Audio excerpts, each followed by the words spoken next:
Hello বন্ধুরা, আজকের recipe হচ্ছে ঝিঙের ভর্তা। ঝিঙেটাকে প্রথমে কেটে ছোটো ছোটো খোসা সমেতই কেটে ভালো করে ধুয়ে নিয়ে সিদ্ধ করে নিতে হবে।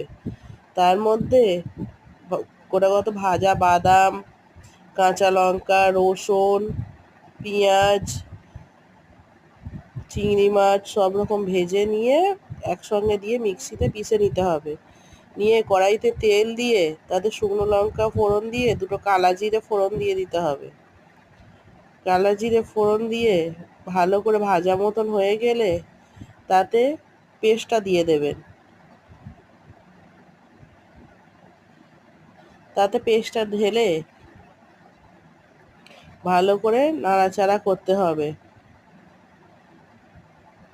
যতক্ষণ ভাজা হচ্ছে আপনাদের একটা কথা বলি, আমার চ্যানেলটাকে প্লিজ একটু সাবস্ক্রাইব করে একটু আমার এটা বাড়িয়ে দেবেন, যাতে আমি সাপোর্টটা বাড়িয়ে দেবেন, যাতে আমি আরও ভালো ভিডিও করতে পারি আর ছাড়তে পারি। প্লিজ আপনাদের কাছে অনুরোধ, আমার সাপোর্টটা একটু বাড়ান।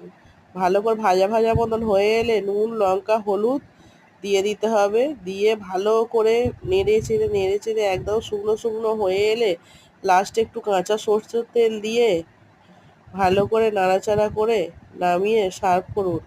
এটা দিয়ে অনেকটা ভাত খাওয়া যায়, খুব ভালো লাগে খেতে, সুস্বাদু হয়। প্লিজ আবারও বলছি, চ্যানেলটাকে সাবস্ক্রাইব করুন প্লিজ বন্ধুরা, প্লিজ।